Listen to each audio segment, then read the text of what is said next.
Mga ilaw sa daan, nakikisabay sa liwanag ng buwan.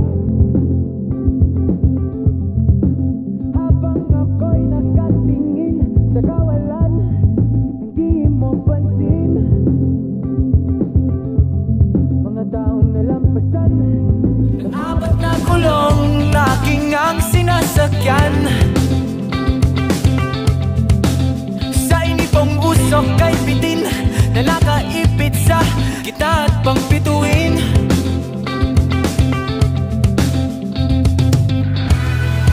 Tuloy-tuloy sa pagtakbo, biglang hihinto sa dulo. Kung makikita mo naman, lahat sila ay nagkakaisa. Hindi ako nakakaramdam ng gutom. Parang kang nakaloka na kung saan ka pa pupunta. Hindi mo alam eh, wala kang clue.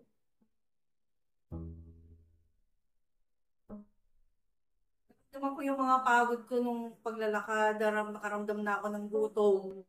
Pero galit na galit talaga ako kasi parang isang igla pa.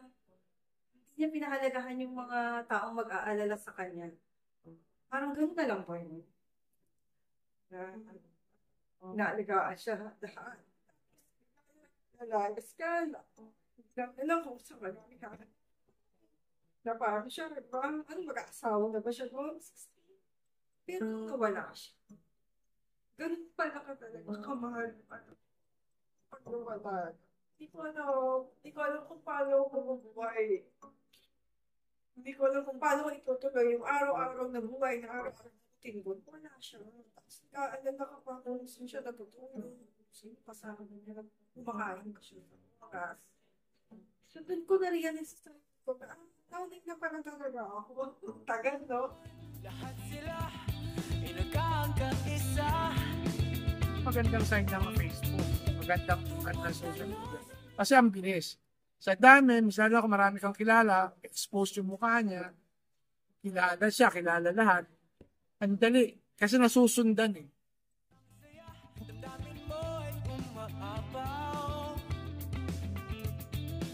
Sulitin mo buong gabi bago pa sumapit ang araw.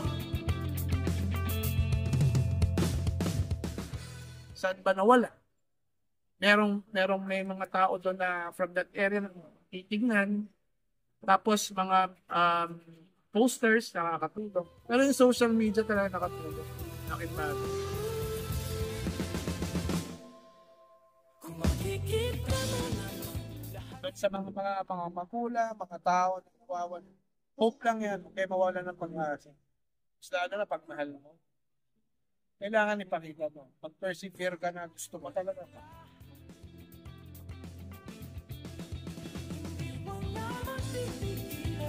Ang gaganda ng mga projects, pero hindi ma-implement ang mga yun. So sabi nga, if the government would really implement it well, by designating yung mga barangays to coordinate, siguro lahat 100% makikita. So, yun ang main problem ng Philippines. If there is nothing that the government has set in place as of the moment, then at least we could all help each other, even just as fellow Filipinos or even as just fellow human beings. You know, we just have to watch out for each other. First, you have to take care of yourself, and then you take care of the people you love. And then just hope that when the time comes that something like that happens or something else similar to it happens, that there will be, something that the government can do to help. Hopefully there is. But the best solution is to prevent the problem from even happening in the first place.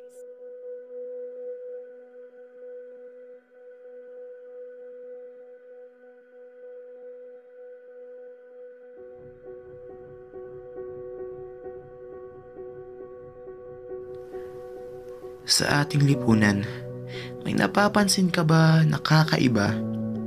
Dahil ako napakarami na. Tulad ng mga walang katapusang kaguluhan, hindi matapos-tapos na hindi pagkakaunawaan, higit sa lahat ang aspeto ng mamamayan dito sa ating lipunan. Kasi dito sa ating lipunan, May mga taong walang kwenta, wala nang magawa, kundi hilain ka pababa. Mga chismoso-chismosa na daig pa ang CCTV kapag istorya ang nakitang pangyayari, pero ang lahat ng yan, puros kalokohan. At mga mapanghusgahan, ang sarap ibalibag ang muka, akala mo naman perpekto sila. Pag ang isang tao nakitang nakatato, isa ka ng adik na walang ginawa kundi tumira ng shabu.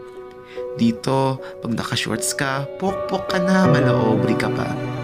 Dito, pag mababang yung marka o grado, sasabihin nila na wala ka ng kwentang tao, in short. Dito, pag alam nila na mas magaling ka kesa sa kanila, wala na silang ibang iniisip kundi pabibo ka lang talaga. Pero mas kilala mo ang sarili mo, sarili ko, at isigaw na kaya ko to, hindi ako magpapaapekto.